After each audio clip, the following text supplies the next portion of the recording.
ಅವರಿಬ್ಬರದ್ದು just 15,000ದ ವ್ಯವಹಾರ. ಬಡ್ಡಿ ಕಟ್ಟೋ ವಿಷಯಕ್ಕೆ ಶುರುವಾದ ಗಲಾಟೆ ಆಂಟಿಯ ಜೀವವನ್ನೇ ತೆಗೆದಿದೆ. ಕೊಲೆ ರಹಸ್ಯವನ್ನ ಮುಚ್ಚಿಡೋದಕ್ಕೆ ರಾಬರಿ ನಾಟಕ ಆಡಿದವರು ಕೊನೆಗೂ ಅಂಧರಾಗಿದ್ದಾರೆ. 15,000ಕ್ಕೆ ಬಿತ್ತು ಕಾಸು ಕೊಟ್ಟವಳ ಹೆಣ. ಬಡ್ಡಿ ವ್ಯವಹಾರದ ಸಿಟ್ಟು, ತಾಯಿ ಮಗಳು ಅಂದರ್.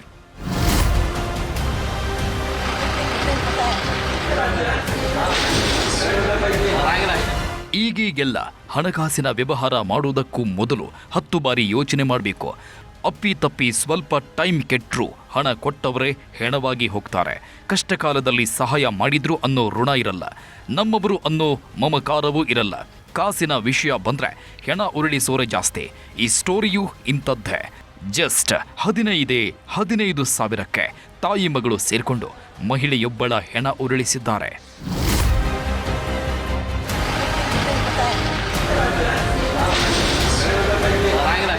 ಈ ಹೆಣ್ಮಗಳ ಹೆಸರು ಅಂಜನಾ ದಡ್ಡಿಕರ್ ಅಂತ. ಬೆಳಗಾವಿ ನಿವಾಸಿ.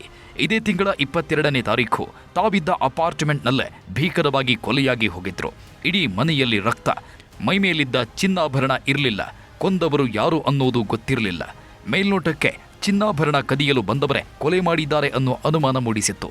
ಆದರೆ ಪೊಲೀಸರು ತನಿಖೆ ಶುರು ಮಾಡ್ತಿದ್ದಂತೆ ತಾಯಿ ಮಗಳ ಕೊಲೆ ರಹಸ್ಯ ಬಯಲಾಗಿದೆ.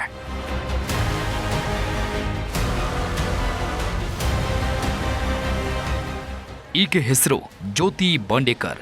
ಇವರ ಮಗಳ ಹೆಸರು ಸುಹಾನಿ ಬಾಂಡೇಕರ್. ಕೊರೋನಾ ಸಮಯದಲ್ಲಿ ಇದೇ ಅಂಜಲಿಯಿಂದ 15,000 ಸಾಲ ಪಡೆದಿದ್ರು. ಪ್ರತಿ ತಿಂಗಳು 10% ಬಡ್ಡಿ ಕಟ್ತೀವಿ ಅಂತಾನು ಕರಾರು ಮಾಡಿಕೊಂಡಿದ್ರು. ಅದರಂತೆ ಪ್ರತಿ ತಿಂಗಳು 1,500 ರೂಪಾಯಿ ಬಡ್ಡಿ ಕೊಡ್ತಾ ಬಂದಿದ್ರು. ಆದರೆ ಇತ್ತೀಚೆಗೆ ಹಣ ಕಟ್ಟೋದನ್ನೇ ನಿಲ್ಲಿಸಿದ್ರಂತೆ. ಹೀಗಾಗಿ ಸಿಟ್ಟಿಗೆದ್ದ ಅಂಜನಾ ದಡ್ಡಿಕರ್ ತನ್ನ ಪತಿ ಜೊತೆ ಜ್ಯೋತಿ ಮನೆಗೆ ಹೋಗಿ ದೊಡ್ಡ ಹೈಡ್ರಾಮಾ ಎಬ್ಬಿಸಿದ್ರು. ಜನರ ಮುಂದೆ ಮರ್ಯಾದೆ ಹೋಗುತ್ತೆ ಅಂತ ನಿಮ್ಮ ಮನೆಗೇ ಬಂದು ಎಲ್ಲ ಸೆಟಲ್ಮೆಂಟ್ ಮಾಡ್ತೀವಿ ಅಂತ ಹೇಳಿ ಕಳಿಸಿದ್ರು. ಅದೇ ದಿನ ಮಧ್ಯಾಹ್ನ ಮಗ ಹಾಗೂ ಮಗಳ ಜೊತೆ ಅಂಜನಾ ವಾಸವಿದ್ದ ಅಪಾರ್ಟ್ಮೆಂಟ್ಗೆ ಹೋಗಿದ್ದಾರೆ. ಈ ವೇಳೆ ಜ್ಯೋತಿ ಹಾಗೂ ಅಂಜನಾ ನಡುವೆ ಮಾತಿಗೆ ಮಾತು ಶುರುವಾಗಿದೆ. ಗಲಾಟೆ ವಿಕೋಪಕ್ಕೆ ತಿರುಗ್ತಿದ್ದಂತೆ ಕೈ ಮಿಲಾಯಿಸಿದ್ದಾರೆ. ಈ ವೇಳೆ ನೆಲಕ್ಕೆ ಬಿದ್ದ ಅಂಜನಾ ತಲೆಗೆ ಗ್ಯಾಸ್ ಕಟ್ಟೆ ಹೊಡೆದಿತ್ತು. ಬಿದ್ದ ರಭಸಕ್ಕೆ ಮೆದುಳಿನಲ್ಲಿ ರಕ್ತ ಹೆಪ್ಪುಗಟ್ಟಿ ಸ್ಥಳದಲ್ಲೇ ಸಾವನ್ನಪ್ಪಿದ್ರು. ಇದರಿಂದ ಭಯ ಬಿದ್ದ ಜ್ಯೋತಿ ಹಾಗೂ ಅವರ ಮಕ್ಕಳು ಮೈಮೇಲಿದ್ದ ಚಿನ್ನಾಭರಣವನ್ನೆಲ್ಲ ಎತ್ಕೊಂಡು ಕಳ್ಳತನ ಅಂತ ಬಿಂಬಿಸೋದಕ್ಕೆ ಪ್ಲಾನ್ ಮಾಡಿದ್ರು.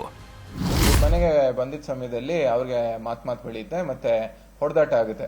ಅವರು ನೂಕಾಡೋ ಸಮಯದಲ್ಲಿ ಇವರು ಬೀಳ್ತಾರೆ. ಅವರು ಕಿಚನಲ್ಲಿ ಬಿದ್ದಿದ್ದ ಸಮಯದಲ್ಲಿ ಅವರ ತಲೆಭಾಗ, ಹಿಂದಿನ ತಲೆಭಾಗ ಇದಕ್ಕೆ ಕಿಚನ್ ಸ್ಲ್ಯಾಬ್ಗೆ ಹೊಡ್ಕೊಂಡು ಅವ್ರಿಗೆ ಇಂಟರ್ನಲ್ ಹೆಮರೇಜಿಂಗ್ ಬ್ಲೀಡಿಂಗ್ ಆಗಿರುತ್ತೆ.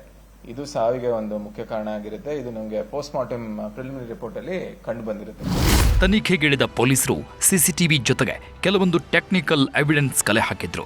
ಆಗ್ಲೇ ಜ್ಯೋತಿಯ ಕಳ್ಳಾಟ ಬಯಲಾಗಿದ್ದು. ತಾಯಿ ಮಗಳನ್ನ ಬಂಧಿಸಿರೋ ಪೊಲೀಸರು ಹಿಂಡಲಗ ಜೈಲಿಗೆ ಕಳುಹಿಸಿದ್ದಾರೆ. ಒಟ್ನಲ್ಲಿ 15,000ಕ್ಕೆ ಶುರುವಾದ ಗಲಾಟೆ ಒಬ್ಬರ ಜೀವ ತೆಗೆದ್ರೆ ಇನ್ನಿಬ್ಬರನ್ನ ಕಂಬಿ ಹಿಂದೆ ಸೇರಿಸಿದೆ. ಚಂದ್ರಕಾಂತ್ ಸುಗಂಧಿ, ನ್ಯೂಸ್ 18 ಬೆಳಗಾವಿ.